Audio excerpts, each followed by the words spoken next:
Mateo 23, del 1 al 22 dice: Entonces Jesús les dijo a las multitudes y a sus discípulos: Los maestros de la ley religiosa y los fariseos son los intérpretes oficiales de la ley de Moisés.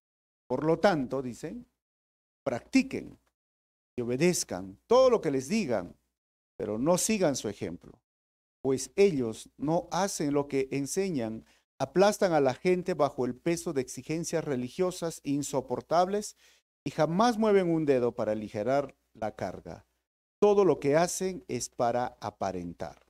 En los brazos se ponen anchas cajas de oración con versículos de la Escritura y usan túnicas con borlas muy largas y les encanta sentarse a la mesa principal en los banquetes y ocupar los asientos de honor en las sinagogas. Les encanta recibir saludos respetuosos cuando caminan por las plazas y que los llamen rabí, rabí.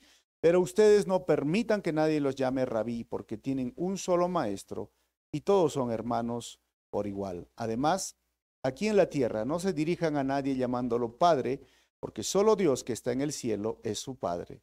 Y no permitan que nadie los llame Maestro, porque ustedes tienen un solo Maestro, el Mesías. El más importante entre ustedes debe de ser el sirviente de los demás, pero aquellos que se exaltan a sí mismos serán humillados y los que se humillan a sí mismos serán exaltados. Vamos a orar. Señor, te quiero dar gracias en esta hora, una vez más por tu palabra, una vez más, Señor, por aprender de tu voluntad revelada que está escrita en la Biblia. Y queremos pedirte que tu Espíritu Santo, Señor, nos hable a través de estos versículos y nos haga entender cuál es tu voluntad para cómo podemos dirigirnos en esta vida. Sobre todo, Señor, que nos hable de forma personal a todos los que estamos escuchando este sermón. Pedimos esto en tu nombre, Jesús. Amén. Muy bien, estamos estudiando Mateo capítulo 1, versículo 22. Nuestra serie, recuerdan, es el Rey Mesías. Y el título de hoy es La crítica del Mesías a los religiosos. Y ponemos esto de la crítica porque hasta ahora hemos visto en el contexto, estamos aproximadamente día martes, el día jueves él va a ser traicionado, es la última semana de Jesús. El problema de las confrontaciones han crecido.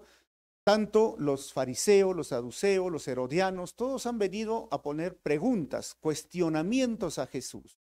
Y básicamente son las escuelas de Shammai y Hillel, ¿no? Hillel era el liberal y Shammai el conservador. Y estas escuelas en filosofía, en religión, vienen a preguntar a Jesús. Las preguntas que hemos visto es sobre la resurrección, cómo será la vida eterna, ¿recuerdan? Sobre si se tiene que pagar los impuestos al emperador. Obviamente los políticos, los herodianos, estaban preocupados de todo esto. Y también acerca de los mandamientos. ¿Cuál es el mandamiento más importante? O sea, empiezan a preguntar y queriendo ponerlo en ridículo al Señor, que pierda su popularidad, pero al final no lo lograron. Ahora Jesús, a partir de este capítulo, ya no va a hablar más.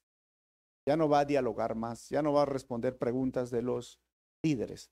¿Saben lo que va a hacer a partir de ahora? Va a aumentar la tensión y por eso es la crítica.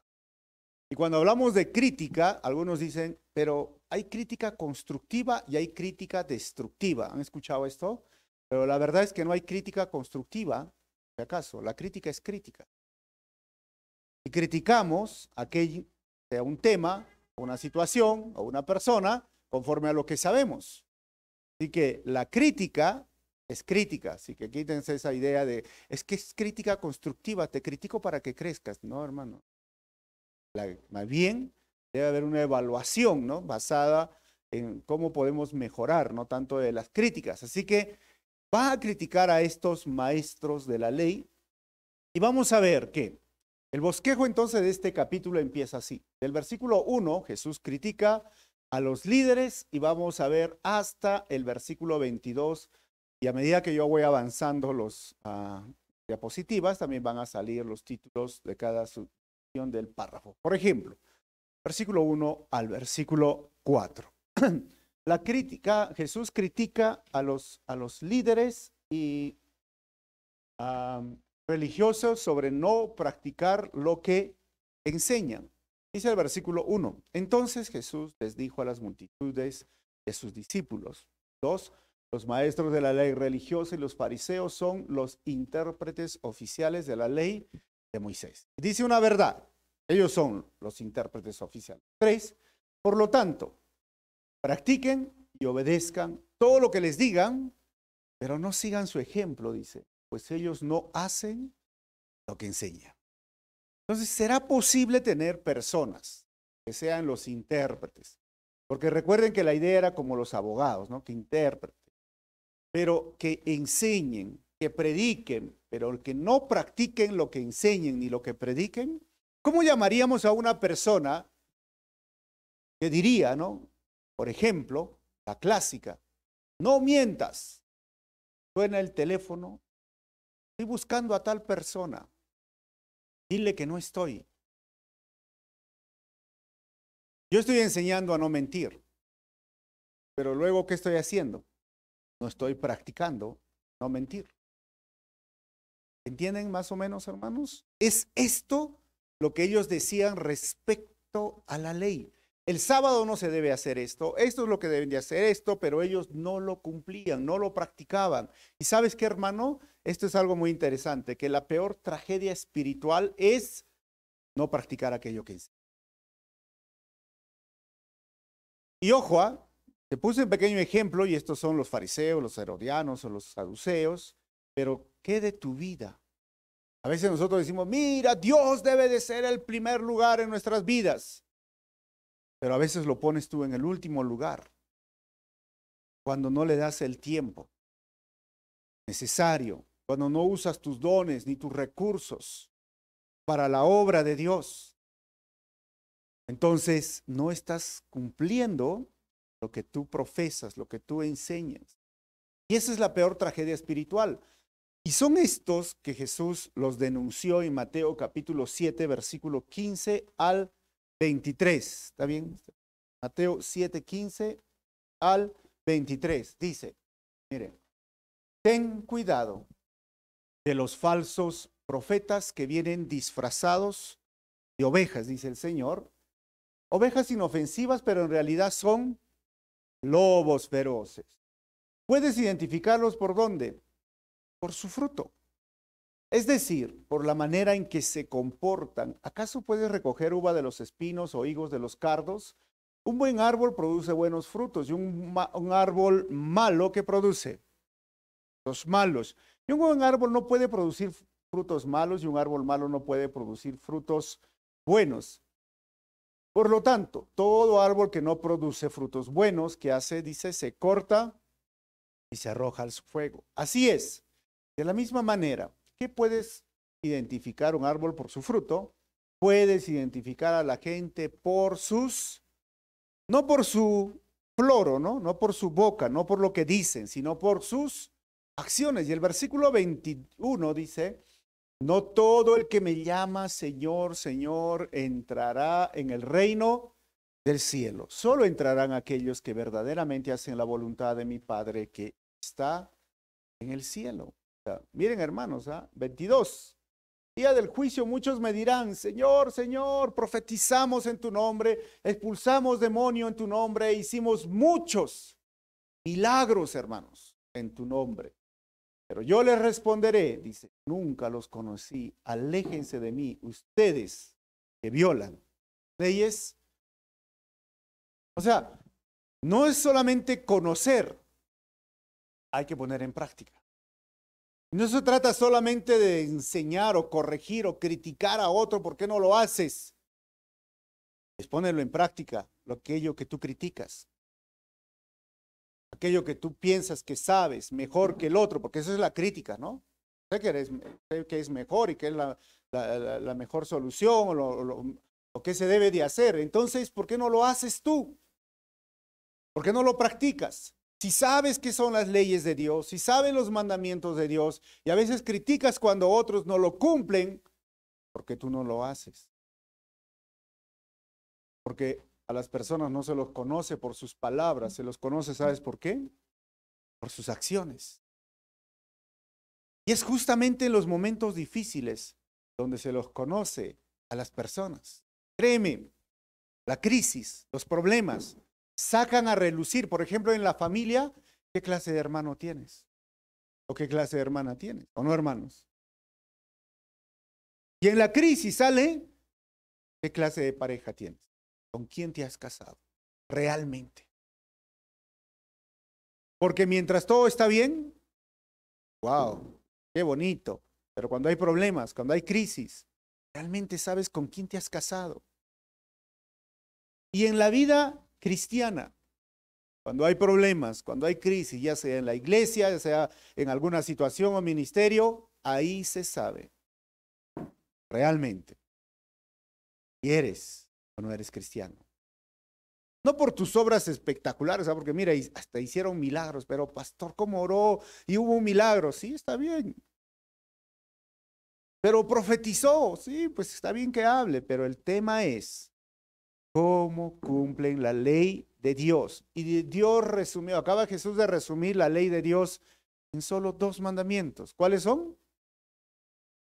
Ama a Dios sobre todas las cosas y ama a tu prójimo como a ti mismo. Versículo 4. Miren lo que hacen estas personas.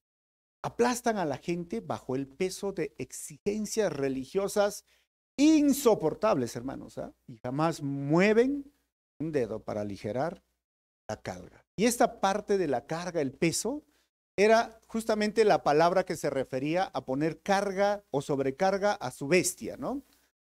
Imagínense cuánto está cargando el burrito ahí. ¿Está bien lo que se hace? Pero ellos hacían esto, ponían carga, sobrecarga, y a veces es triste encontrar personas así, ¿no?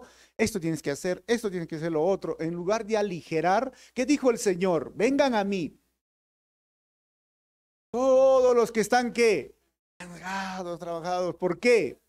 Porque mi yugo es fácil. ¿Y mi carga cómo es?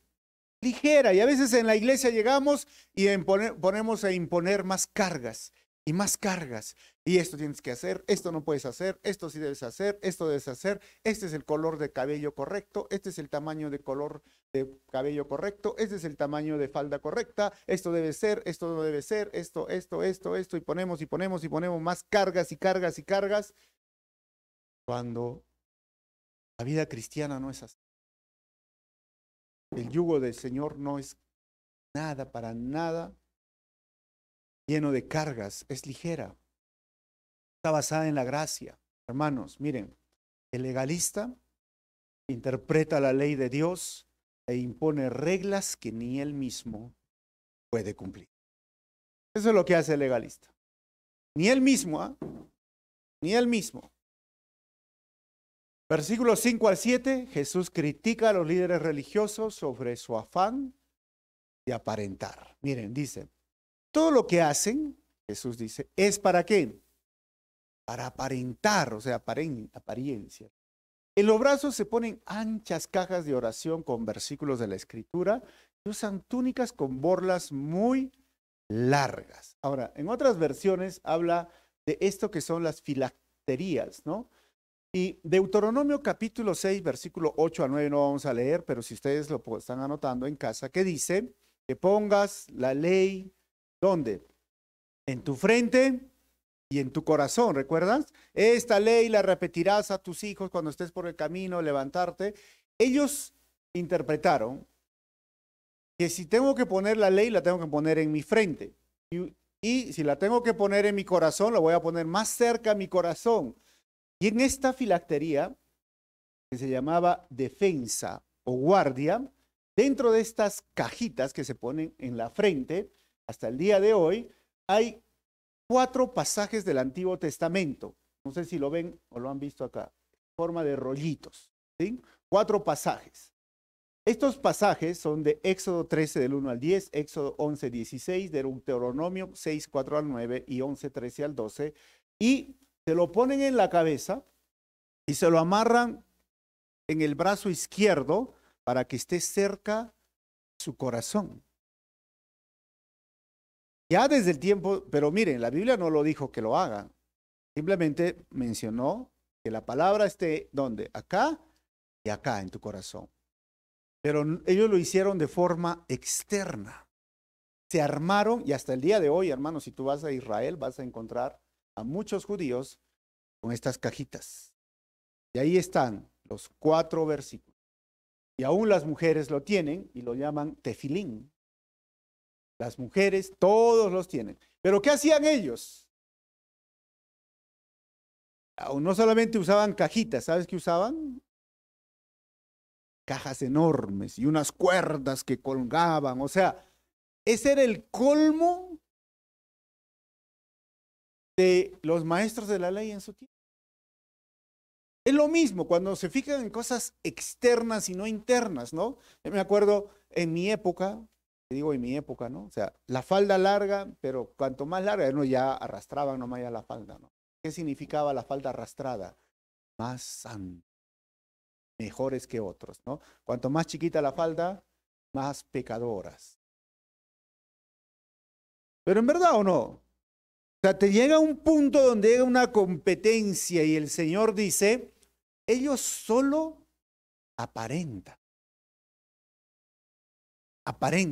hacen un show. Y había, lo que decía el Señor también, las borlas. Miren, ellos usaban borlas, estas eran las borlas, este se llamaba el talib, su manto, que hasta el día de hoy lo usan, y estas borlas son 4 tiras azules que colgaban, según lo que dice Números 15:38, el Señor sí ordenó de eso, que se hagan este tipo de tiras, ¿para qué? Mientras se ponían ahí, estas colgaban para recordarles que tenían que obedecer los mandamientos de Dios cada vez que la usen, cada momento, y les hacía recordar, recuerda la ley de Dios. Pero ¿qué hicieron ellos? Si era este tamaño, lo hicieron al suelo. Enormes. Exagerando. Todo ellos lo hacían. Versículo 6, y dice, ¿cuál es la otra parte de su apariencia? Y les encanta sentarse en la mesa principal, en los banquetes y ocupar los asientos de honor en las sinagogas.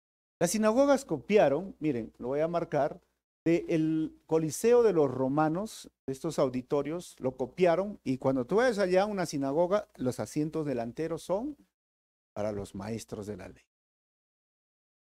Todo eso, todo. Lo copiaron y lo pusieron. 7.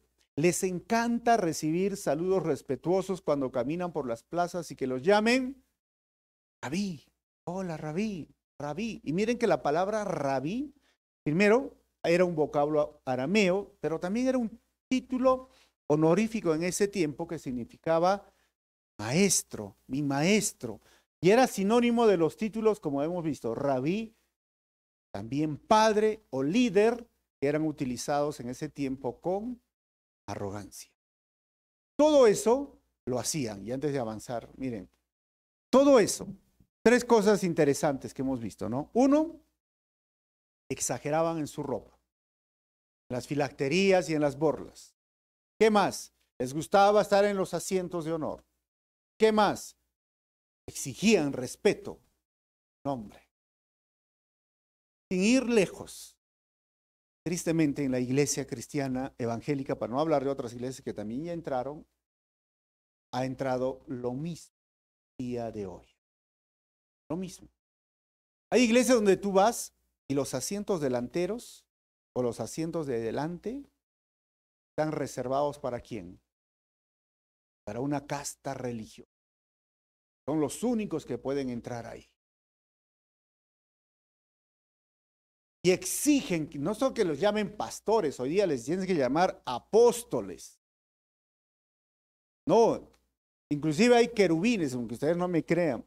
Pongan en Facebook querubín y les va a salir el nombre del pastor que se hace llamar querubín. Y tú no le puedes decir, hermano, ¿no? O por su nombre. ¡Uy! Te rasgan las vestiduras. Tienes que decirme tal, o profeta tal, o apóstol a las naciones. Y sus ropas, bueno, no es ropa chanchita, pero ellos compran exclusiva. y piden a la iglesia, hónrame, hónrame con un terno de Giorgio, ¿no? Ya saben. Hónrame con esos zapatitos que cuestan $800, nada más. Ustedes dicen que no, vean en internet, hermanos. Hay un pastor que lo denunciaron con zapatos de $6,000. Yo no tengo problemas de usar un zapato bonito, nuevo, ¿no? Pero $6,000, hermano, no sé, con $100 está bien un zapatito. Con los 5,900 puedo ayudar al mirador, no sé, ¿no? La obra social, no sé, sostenemos todo el año, ¿sí o no, hermanos, no? O sea, tampoco vamos a decir, no, hay que comprarse así de $10, ¿no? Pues, o sea, algo que ayude, que dure, ¿no? Pero a donde yo voy es a los extremos, a los vicios. Está bien tener un auto, pero a veces, hermano, a la obra necesito un Ferrari. ¿Saben cuánto es el Ferrari, no? En $380,000 a $450,000. No, pues cómprate un auto entonces de $20,000, no sé, dólares. O sea, el tema no es que sea algo malo en sí tener las cosas materiales, tener un título, lograr un triunfo, no sé, ¿no? Un mérito, una maestría, o tener un grado de respeto. El tema no es que si tú usas o no usas la ropa, el tema está en que tú exageras, y no solo exageras, exiges. Y solo exiges y vives de una forma extravagante y te has vuelto alguien que ha perdido la esencia de ser un siervo de Dios, hermano. Ese es el problema. O sea, según el religioso, hay una ropa correcta para ellos que refleja santidad, un sitio de honor que refleja importancia y un título que refleja su estatus. Mas sus acciones no reflejan devoción a Dios. Ya perdieron. Y Jesús los critica, le dice, miren, ellos son así, los pitucos, los pastores modernos que hablan, les gusta sentarse, pero sus acciones, o sea, ustedes no las deben de hacer. Ahora, del 8 al 12, Jesús critica a los líderes religiosos sobre su falta de humildad. Miren, dice, pero ustedes no permitan que nadie los llame rabí, porque tienen un solo maestro y ustedes son hermanos por igual. Amén. Todos somos hermanos, hermanos. Hermanos. 9. Además, aquí en la tierra no se dirijan a nadie llamándolo Padre, porque solo Dios que está en el cielo es su Padre. Y no permitan que nadie los llame Maestro, porque ustedes tienen un solo Maestro. ¿Y quién es? El Mesías. Muy interesante, ¿no? Miren, el hombre en estos versículos necesita 3 cosas para su ser espiritual.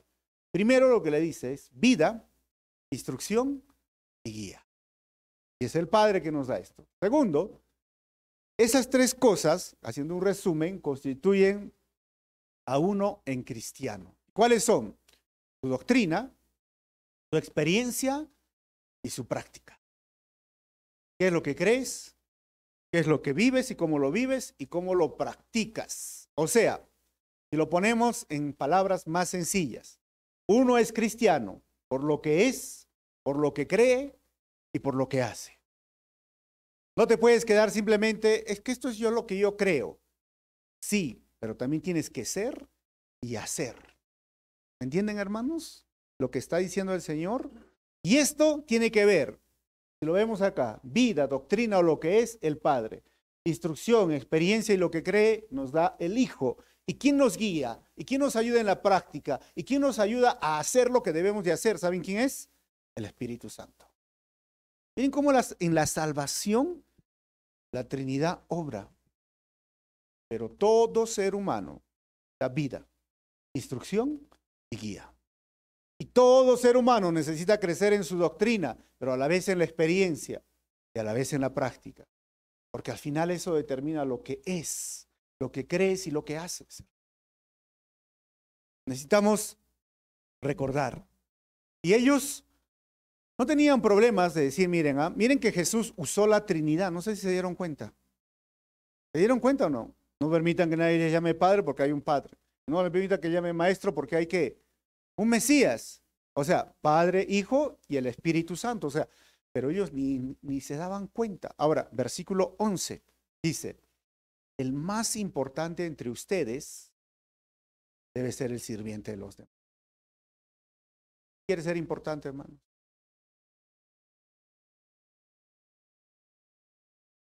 ¿Quién quiere figurar?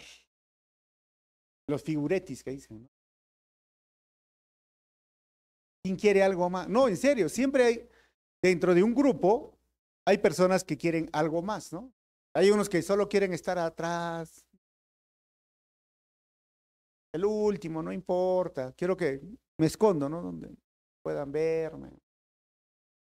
Pero siempre en el grupo hay personas que dicen, no, yo creo que puedo hacer más, no puedo tocar, puedo cantar, me gusta enseñar, puedo hacer esto, hasta puedo hacer café, puedo bla, bla, bla. Entonces, si tú quieres hacer eso, está bien.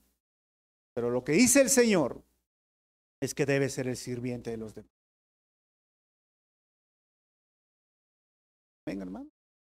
Mire, me gusta enseñar a los niños, a los jóvenes, adultos, a las mujeres. Me gustaría hacer esto, no sé, pero sabes, si quieres hacer esto, tienes que ser el sirviente de los demás. Jesús nos enseña algo, que la verdadera grandeza de los discípulos del reino está en el servicio de los demás. Y siempre decimos en Calvary, recuerdan, que el que no sirve, ¿se acuerdan, hermanos, o no? El que no sirve, ¿y por qué no sirve?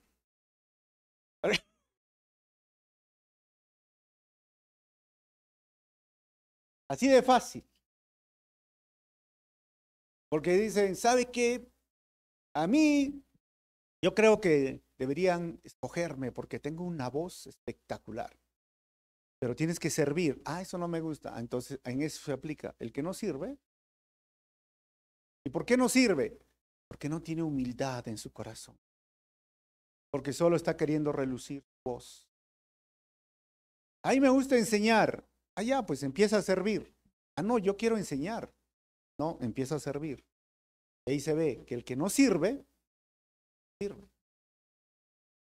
A eso nos referimos. Ahora, versículo 12, dice el Señor. Pero aquellos que se exaltan a sí mismos, que dice el Señor, serán humillados.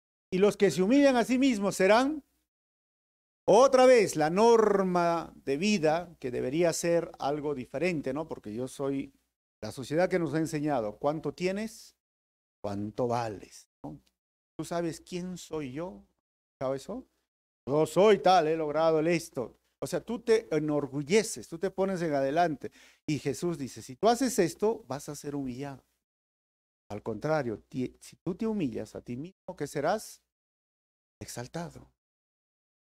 Exaltado. O sea, Proverbios 29, 23 nos hace recordar, el orgullo termina en humillación, mientras que la humildad trae honra.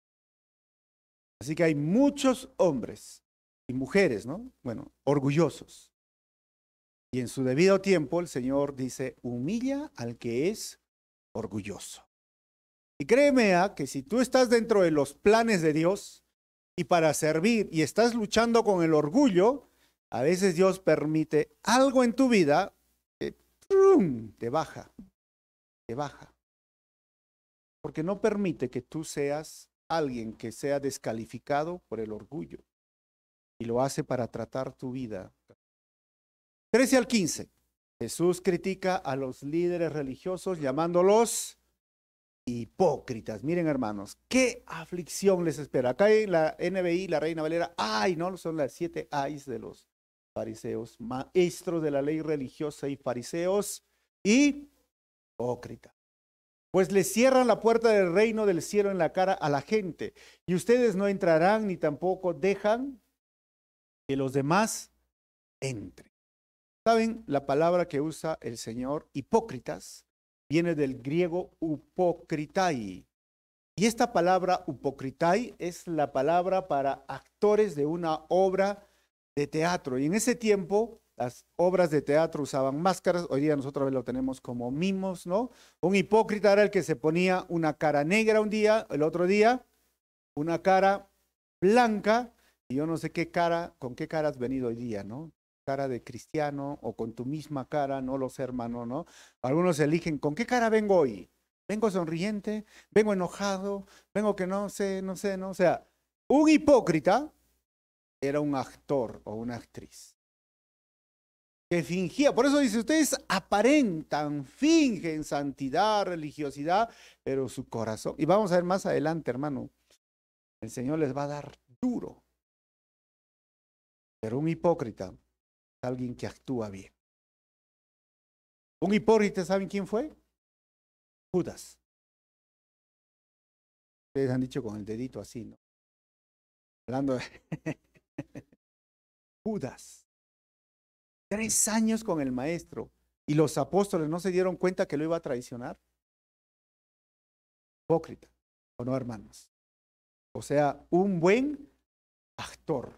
Y es más, dice Juan, ¿no? ¿Se acuerdan? Cuando el Señor dice, alguien me va a traicionar y agarra al que le dé el... ¿Quién será, Señor? ¿Seré yo? ¿Seré yo? El Señor dice, el que me dé yo le voy a dar el pan, este me va a traicionar. ¿Y le da a quién? Judas. Y Judas lo come, dice, es la última oportunidad, Judas. Y Judas se lo come y el Señor le dice, mira, lo que tienes que hacer, hazlo. ¿Y qué pensaban los demás? Juan escribe. Pensaban que le estaba hablando del dinero, de la colecta, ¿no? Del esto. Ni por acá. ¿Por qué? Porque era un buen actor. ¿Cuántos actores conoceremos aquí, hermano? ¿Cuántos? Son buenos actores, ¿ah? Me acuerdo un relato de un adolescente que decía, ¿no? Que era la hora del servicio, estaba enojado el papá, hola ya, ¿a qué hora? Visto, no sé, yo también tengo mi experiencia, a veces son 3 mujeres, un solo baño en mi casa, eso es complicado, no sé, los que saben de esos temas, ¿no? Y yo soy el que tengo que estar temprano en la hora y, vamos, ¿no? Pero este padre era terrible y empezaban a discutir, dice, todos los domingos, ¿cómo es posible? Y venían gritándose en el carro, desesperados. Ojo, no es mi historia, por si acaso. Y llegan a la iglesia, los hijos están mirando atrás, de repente, no sé. Y llegan a la iglesia y apenas, hermano, ¿cómo está? La paz del Señor, qué alegría verlos. Y los niños los miraban. Y papá debería ser transformes, porque eran algo en el hogar, eran algo mientras estaban en problemas, pero mientras llegaban a la iglesia, se ponían su careta blanca. Hermanos, cuidémonos, porque nuestro cristianismo tiene que ser integral. Lunes, martes, miércoles, jueves, viernes, sábado, domingo. Cuando estés en la combi o en el transporte público, cuando estés en tu trabajo, cuando estés hasta en el cine, ¿eh? Pero algunos piensan, ahí, cristianismo integral. No me va a decir hipócrita, Señor. Versículo 15 dice, miren, qué aflicción les espera, maestros de la ley religiosa y fariseos. Y otra vez, ¿qué les dice? Hipócritas, pues cruzan tierra y mar para ganar un solo seguidor y luego lo convierten en un hijo del infierno 2 veces peor que ustedes mismos. Miren, es interesante lo que nos dice el Señor. El legalismo enseñará siempre, hermanos, un énfasis desmedido en la obediencia superficial y no en una renovación en el interior. O sea, un maestro legalista producirá discípulos legalistas. Eso es lo que dice. Miren, ustedes ganan un adepto, lo convierten, pero lo convierten en legalista, en religioso. ¿Y quiénes son esos que se convertían o ganaron un solo adepto? A ellos se les llamaba los judíos prosélitos y habían 2 tipos de judíos conversos o prosélitos. Primero, los prosélitos de la puerta, que eran los que se circuncidaban y ellos eran autobautizados. O sea, no había como el tiempo de Juan el Bautista que los bautizados no se sumergían 3 veces al agua y ofrecían sacrificios, pero también estaban los temerosos de Dios, así se los llamaba a estos prosélitos, que asistían regularmente a la sinagoga. Y para ser prosélito o para ser un seguidor, eran los que no habían nacido judíos, eran gentiles que llegaban y abrazaban la religión judía. Y entonces ellos los convertían, o mejor dicho, les predicaban, se convertían, ¿y para qué? Para volverlo un religioso más, un legalista. Qué triste eso, hermano. Porque eso, lo único que hacía con ellos era llevarlos al infierno. Ojo, el infierno, ya, la palabra que usa aquí el Señor es Gehenna. Es la misma palabra que hoy conocemos, que proviene de dos palabras hebreas que se llamaba el Valle de Hinnom. Y en ese Valle de Hinnom era el lugar de adoración de la diosa fenicia del fuego y la fertilidad, que al sur de Jerusalén, hermanos, se llama un Valle de Tofet, donde se practicaban sacrificios infantiles al dios Moloch. Si desean conocer más, está en 2 de Reyes 16:3, 17:17. Posteriormente llegó a ser el basurero de Jerusalén. Y Jesús lo utilizó como la metáfora sobre el infierno y el juicio eterno. O sea, tengo un mapa acá para que ustedes puedan ver. Este es el Valle de Hinnom y este es el templo. Y hasta ahí era el lugar, como un muladar, donde se echaba la basura orgánica. La basura orgánica, la carne podrida, los desechos que ya no querías. ¿Y qué pasa cuando se pone en basura eso, hermanos? Y para evitar pestes, quemaban. Todos los días, día y noche lo quemaban. Había fuego, pero no solamente eso, había gusanos, ¿no? Es como pasar donde hay un perro muerto en una torrentera. ¿Les gusta ese olor? O gato muerto, ¿no? Y Jesús hace un paralelo de que ese es el lugar llamado Gehenna, infierno. Lo único que hacen ellos es predicar y esta persona se va a ir derechito ¿a dónde? Lago de fuego porque es un hijo del infierno. What? Y hermano, ¿sabes qué? Lo que tienes que entender, lo que está diciendo el Señor, que el infierno al final es un castigo real y eterno. Para todos aquellos que deciden vivir desobedientes a la palabra de Dios, tierra. Porque hay personas que dicen, no, el infierno está aquí. ¿Han escuchado o no? A veces porque está su esposa a su lado, no sé, o su esposo. No sé si por eso dicen, acá está el infierno, dicen, ¿no? No es el infierno, hermano.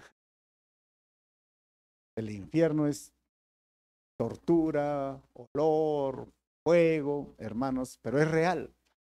Terminamos, 16 al 22.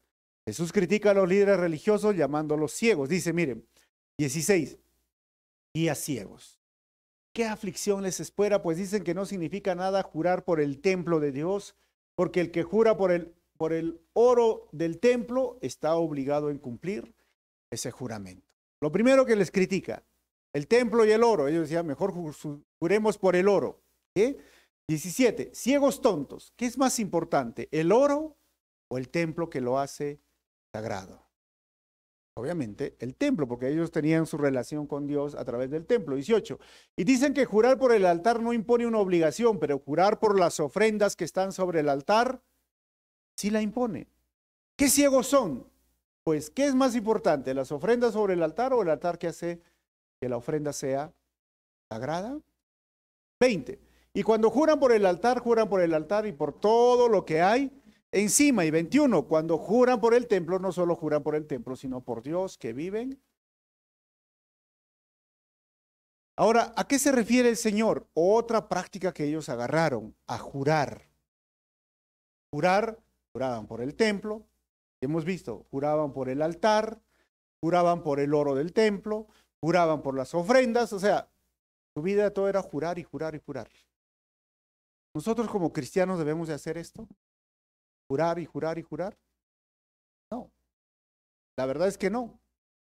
22, y miren, y cuando juran por el cielo, juran por el trono de Dios y por Dios, quien se sienta en el, hasta juraban por el cielo, hermano, te lo juro por el cielo. Pero Santiago 5:12 para nosotros dice, pero sobre todo, hermanos míos, nunca juren por el cielo, ni por la tierra, ni por ninguna otra cosa. Simplemente hoy, ¿qué tenemos que decir? ¿Sí o no? ¿Para qué? Que no pequen y sean. Hoy día no juro por el templo, te lo juro, no. Y Jesús, miren, los critica porque ellos estaban preocupados más en la ofrenda y en el oro. No tanto en el altar ni en el templo. O sea, todo para ellos, ¿qué era? Estatus, dinero. Por eso les digo, hoy día parece lo mismo, ¿no? Esos predicadores de fe y prosperidad. ¿Qué quieren? Money, money, money, dinero. Que el Señor nos guarde. Vamos a terminar con 4 conclusiones. Primero, es importante predicar y enseñar la palabra de Dios, pero es más importante practicar aquello que predicamos o enseñamos. Eso es más importante. Y número 2, el religioso se siente orgulloso de sus logros y buen reconocimiento de los demás por las obras, sin entender que realmente es la gracia de Dios obra en el querer como en el hacer del creyente. Y número 3, el discípulo de Jesús sirve a sus hermanos y encuentra la grandeza del reino en el servicio, porque el que no sirve, hermanos, no sirve, ya saben. Y número 4, debería ser acá. El religioso es alguien que actúa entre los demás sin realizar cambios en su interior. Al final es un guía ciego de la fe. Eso es. Jesús les habla directo a los religiosos, legalistas. Y mi pregunta para terminar es, ¿qué tanto todavía te queda de religioso o legalista? ¿Qué tanto te has visto reflejado en esto? Porque al final es la gracia, somos salvos por gracia. El yugo del Señor es ligero, su carga es fácil, hermano. Y lo segundo, ya estás sirviendo en la obra de Dios, sírvelo con todo tu corazón. Vamos a orar. Señor, te damos gracias una vez más en este día. Gracias por tu palabra y gracias también, Señor, porque nos haces reflexionar cómo llegaron a hacer muchas cosas externas de estas filacterías, de estas borlas, de su ropa, de los lugares de reconocimiento, de los títulos, de los nombres, de exigir respeto a estos líderes religiosos. Pero en el fondo su corazón estaba alejado, a tal punto que lo único que querían, amado Jesús, era matarte. Pensaban que de esa forma amaban a Dios, pero estaban tratando mal al prójimo. Señor, ayúdanos a no vivir de esa forma religiosa, a no tener conceptos altos o conceptos impuestos por nosotros mismos o a veces conceptos de cómo se debe hacer las cosas sin tener una base bíblica, solamente nuestra propia lógica, nuestras propias ideas. Eso nos convierte, Señor, en los religiosos modernos que tú criticaste. Tú quieres un corazón contrito y humillado. Tú quieres que las personas se humillen, Señor, delante de ti. Y esa humildad significa reconocer que no somos nada ni nadie sin tu gracia y sin tu poder y sin tu misericordia, porque eres tú quien nos salva y nos rescata de esa vana manera de vivir. Señor, ayúdanos a humillarnos, Señor, ante ti todos los días, a servir a nuestro prójimo, porque eso es lo que tú nos has enseñado, a servir a nuestro hermano y darte la gloria a ti siempre, cada día, por los dones, el talento, el trabajo, la riqueza o la posición donde tú nos hayas puesto, Señor. Todo lo debemos por tu gracia inmerecida, Señor. Una vez más, muchísimas gracias por tu palabra. En tu nombre, Jesús, oramos así. Amén.